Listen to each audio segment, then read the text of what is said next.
Tim wants to know that aside from 2001, can you guys rank the top 5 Diamondbacks seasons? Ooh, aside from 2001. So aside from the best. But aside from the best. Well, I think, I know Jesse wanted to do this separately. So, Jesse, I will allow you to go first on your particular list. Okay. So I think we're probably going to agree that number 1 is last year. Regular season had some lows, to say the least. D-backs only wound up winning 84 games, but you finished the year in the World Series. Correct. That's number 1.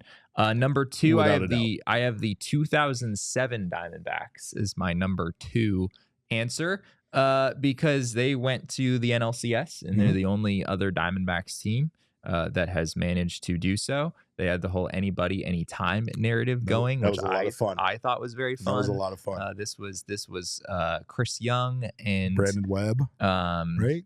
Yeah, this was. Or am I getting confused? Was Chris Young on the 2007 Diamondbacks? Yes. Yeah, okay. He was. Okay. Yeah. Thank you. You're right. And now it's also he was the year their top WAR player that year. Okay, and that's also the year that Justin Upton came up. Eric Byrnes, Orlando Hudson. You mentioned Brandon Webb. There's a lot of very lovable players on that team.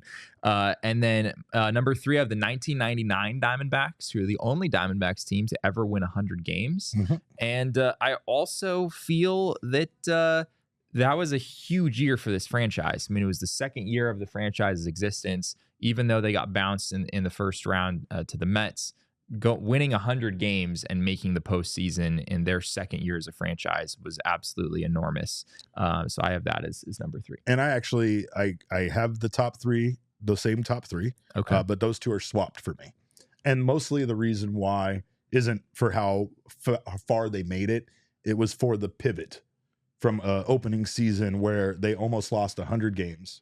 They lost 97 games in 1998 to winning 100 games in 1999. We often talk about how fast the turnaround to last year was, right? To a winning record. No, 2 years. They went from one of the worst seasons in baseball to making it to the World Series. But that pivot was incredible. And I think that that's what solidified a lot of people as actual Diamondbacks fans. I've talked about it on the show quite a bit, but there was a mindset change with the ownership group. There was an immediate pivot from the first season to the second season when they saw the regression in season ticket holders that dropped off because they knew that, or not that they knew, Jerry Colangelo knew, and they finally started listening to him, that this particular town was not going to be interested in going to a baseball park to hang out with their families and have picnics and just enjoy the vibes. This town wanted a winner. This town wanted a team that wasn't going to just kind of meddle in mediocrity like our other sports teams did for so long here. I mean, the Cardinals coming to the Valley left a bad taste in a lot of people's mouths in regards to like getting this franchise and then having them just kind of suck for a long time, right? So I think about how important that was, how important that difference from that season to 99 was.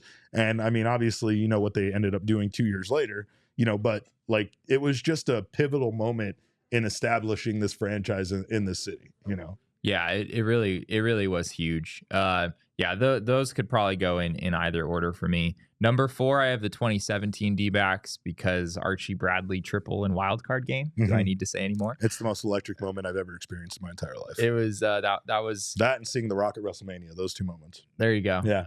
I also think that was one of the most one of the best Diamondbacks teams ever. Looking back at the pitching staff that 2017 team had, I mean, it was really, really good. Even looking at like their run differential, I believe the only team with a better run differential was the 1999 team that won 100 games, as I mentioned earlier. So that was a really fun year for this team. And then number 5, I have 2011. The Diamondbacks in 2011 won 94 games. This was Ian Kennedy winning 21 games and Daniel Hudson having a great year as a number 2 starter behind him. Paul Goldschmidt debuted that season, which was obviously a pretty big development for this franchise. Yes. So yeah, that's my number 5.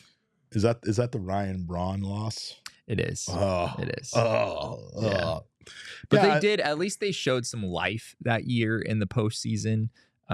You know, they lost the first 2 games in Milwaukee, but then they came back to Arizona and won both games. Yeah. And then they went back to Milwaukee and it was a very closely contested game. They essentially got smoked in every other loss in the playoffs outside of that, right? Like they either lost 3, they got swept, or they only won 1 game in the season. That was the only one I remember really being competitive. But yeah, I mean, that's it. I agree with you. I don't. Yeah, you're really not wrong. Like last year's D-backs, they lost 4 games to 1 in the World Series. 2007 D-backs got swept in the NLCS by the Rockies. 1999 D-backs, they lost 3 games to 1 to the Mets. God, that Rockies, that year, I remember 2007 being one of those years where everything was going our way. Everything was clicking. The team was so good. But then the Rockies just became this unstoppable force. And like, even as crazy as it is to even talk about a Rockies team making it to the World Series, like it was even crazier to watch it happen and just, match up with them and have Troy Tulowitzki and that team just destroy you. But anyway, that's, I think my list, like aside from swapping those first 2 picks, my list was identical. And for all the same reasons. I have moments, I think that, I think of certain seasons and they kind of stick with me a little bit more than other seasons. I've had a lot of fun covering this team. When I look at this list, Jesse, I have almost been covering this team for half of the seasons that they've existed, which makes me like basically want to shrivel up and die right here live on this program right now, just due to age. But it's funny how like you can still have some favorite moments, like we had a lot of fun with Wellington Castillo on this team. We had a lot of fun with just some of the different incarnations of this team as the years have gone on. But I think that's probably it. That's probably our order. This exercise was basically a matter of picking which postseason year to leave out. How are you gonna? Because they've only made the postseason 7 times, and we were told to omit 2001. So you basically had to leave one postseason year out, and we both left out 2002. Where the Diamondbacks won 98 games. They made the playoffs, but then they got swept by the Cardinals in the first round. And that sort of just feels like if you have to pick one, that would be the year to leave out. If you want to talk about feeling disappointed, it's coming off of winning a World Series, winning more baseball games, just like they did this year, and then getting absolutely trampled by a St. Louis Cardinals team. Yeah, Randy Johnson, he kind of got shelled in game 1 of that series. I was looking back at the box score today. It was pretty weird, but I guess, I mean, it's not like he wasn't a 42-year-old man at that point, I believe. I don't remember how old he was, but he was. I don't think he was he 42 in 2002?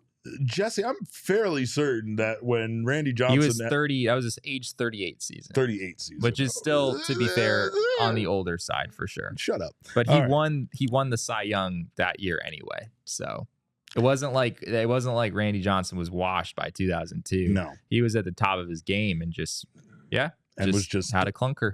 Basically 40 years old. We all silly like the mayor.